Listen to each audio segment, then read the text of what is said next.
mo itong mapanood ha, pagkatapos. Ulitin ko ha. Why? Ang alif, kapag ganyan yung bahay niya, ay yan yung mababasa natin na A. Kapag ganyan ay I. Kapag ganyan naman ay O. Okay. Next. Ang hanja na ito lang yung letra hindi mo mabibigkas mababasa sa kanyang pangalan. Kasi parang alif din ito. Kapag ganyan yung bawi niya ay A. Tingnan mo ha. Kapag ganito yung bawi niya ay I pa rin, katulad ng alif. Kapag ganito yung bawi niya ay O. Magkaiba man sila ng pangalan at sign pero pareho lang kung basahin ha. Ito lang yung letra hindi mo magagamit basahin sa kanyang pangalan. Okay. Next. Itong ain.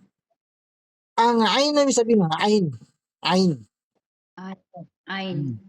Ang ain na ito yung mabibigas natin na malapit din dito ang pronunciation niya. Kaya lang, pansinin mo lang kung paano bigkasin ganito. Kapag ganito yung bawi niya ay sabihin mo,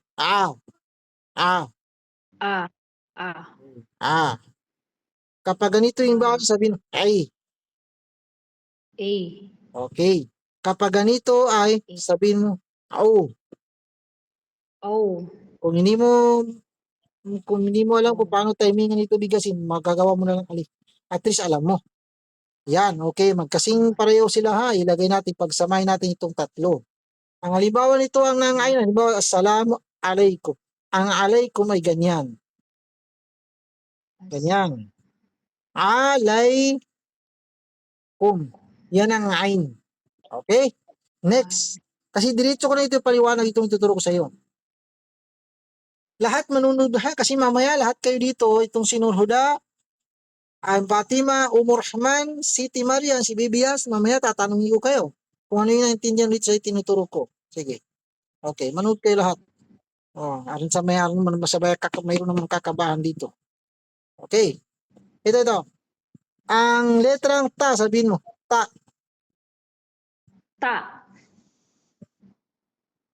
Po. Parang makapal dito. Po. Ta. Okay. Okay. Ta. Po. Sige. Okay. Ito yung equivalent niya ay letter T. Itong dalawang letra, pero magkaiba ng pronunciation. Pero equivalent niya ay letter T na letra. Okay? Next. Dito na lang tayo. Itong Zai at saka Jim. Sabihin mo. Jim. Zai. Magkasing pareho din ito. Hindi natin maibigay yung equivalent niya sa English na exactly. Pero ganito na lang. Kapag ganyan yung bawi niya ay ja. Kung basahin, ja. Sabihin mo. Itong naman, Zai naman kapag ganyan ay za. Ja.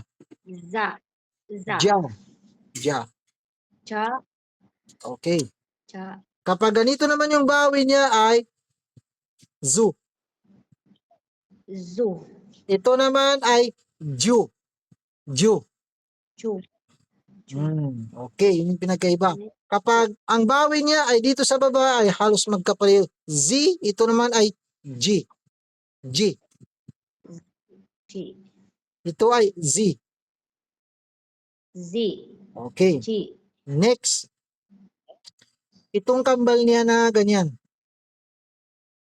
Ha at saka ha. Sabihin mo. Ha.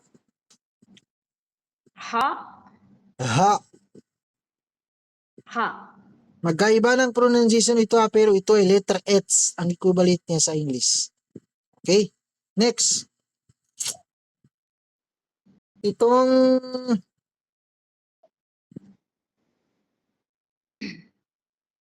dal.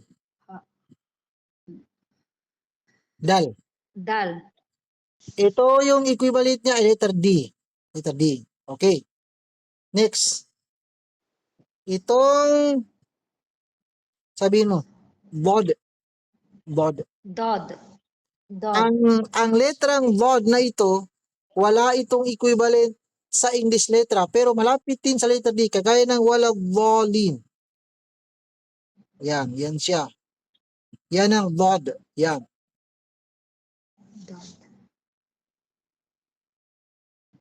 Yan. Waladhdallin. Yan ang dod. Yan siya. Waladhdallin. Parang makapal kung bigkasin mo. Sige, sabihin. Waladhdallin. Sige. Waladhdallin. Okay, very good. Okay. Importante nakita mo ha. Kasi walang equivalent yan. Next. Itong kambal ng ta. Kambal niya na may tulog. The. Wala itong equivalent sa English letra pero pansinin mo na lang kung paano ko basahin. Magbibigay ako ng halimbawa. Halimbawa.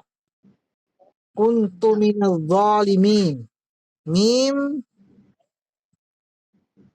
Lam.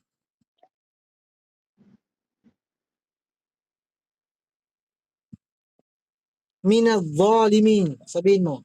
Minal zalimin. Minal-jalimin. Oh, sige lang. At least nakita mo kung paano bigkasin. Sige, walang equivalent yan ha. Okay. Next. Itong letrang ra. Sabihin mo. Ra. Ra. Exactly siya ang letter R. Letter R. Ra. Next. Sin. Sabihin mo. Sin. Sin. Shin. Shin. Parang makapal Sin. dito. Shin. Parang makapal dito. Sin. Shin. Sin. Shin. Itong kambal ng dod. Sod. Sod. Sad. Tingnan mo ha. Sod, ito ay dod. Itong tatlong letra na ito, ang equivalent sa English letra ay letra S. Pero magkaiba sila ng pronunciation. Letra S. Okay? Tandaan mo ha. Next. Itong kambal ng ain. Ang kambal niya na ito ay, sabihin mo, ghain. Goin. Ito yung mabibigas natin na ga kapag ganyan. Kapag dito sa baba ay ri. Kapag ganyan ay ro. Gu. Tandaan mo ha. Next, itong letrang, sabihin mo, fa. Fa. Ito yung letter F. Letter F. Fa. Pero mapa-F man or P ay dito na rin kasi sa Arabic. Walang letter P kasi sa Arabic eh. Kaya kung P man or F ang susulat mo na hindi salita ng Arabic, eh, F talaga ang gamitin mo kasi F talaga kasi walang letter P. Okay.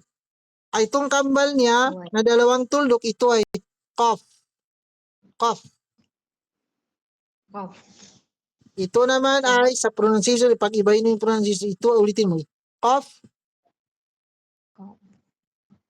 Qaf. Kaf. Kaf. Qaf. Qaf. Okay. Letter key, itong equivalent niya, letter key. Pero magkaiba din ng pronunciation. Yung ganito lang, lam. Lam. Letter L. Letter L. Tandaan mo ha. Okay. Ito naman ay mim. Letter M. Sabihin mo, mim. Mim. Ito yung letter M. Mim. Ito naman ang nun. Nun. Sabihin, Nun. ito yung letter N. Nun. Letter N siya. Okay. Ito naman ay wow. Wow.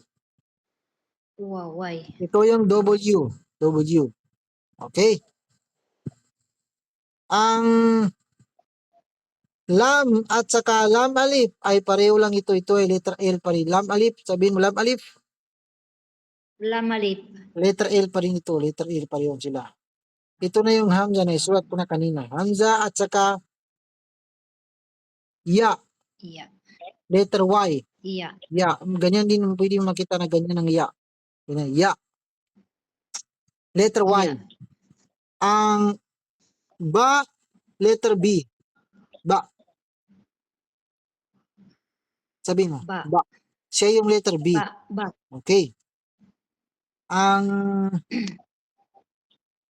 Ra, tapos na. Dal, tapos na. Sin, shin, sod, tapos na. Lod, tapos na.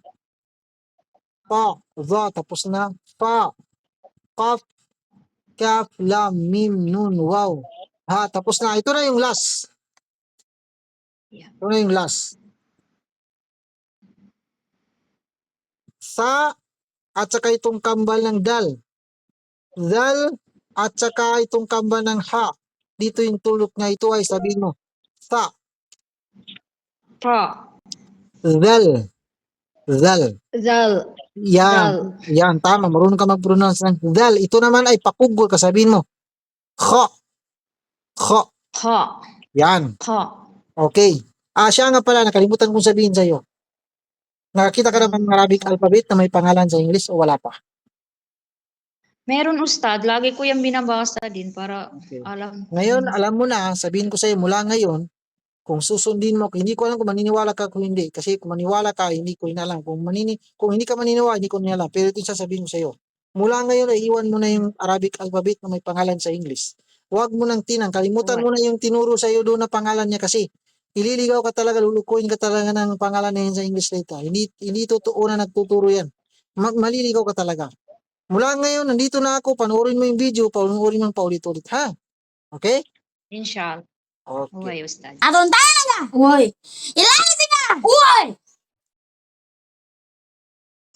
Ito, panoorin mo ito ha, pansinin mo sa kanyang bibig. Ito ang ipapakita ko sa iyo na nagbibigkas ng, meron siyang magbibigas na sa, at saka dal, at saka kha. Ito, dali. Ito, pansinin mo sa kanyang bibig ha, baka nabigkasin yung sa. Ayan, nasabi ko yung may tatlong tulok. Assalamualaikum warahmatullahi wabarakatuh. Ini selagi assignment Ustaz. Sa. Sa. Si. So. As. Is. Us. Oh, kita mo ang kanyang bibig. Ganyan yung gayahin mo ha, para mabigas mo ang sa. Kasi may kahirapan bigkasin yan. Minsan nagiging ta. Kapag hindi ka marunong magtayo, magiging ta. O di kayo magiging sa. Magiging letter T or magiging letter S. Pero hindi ganon. Ganyan talaga yan. Pansinin mo.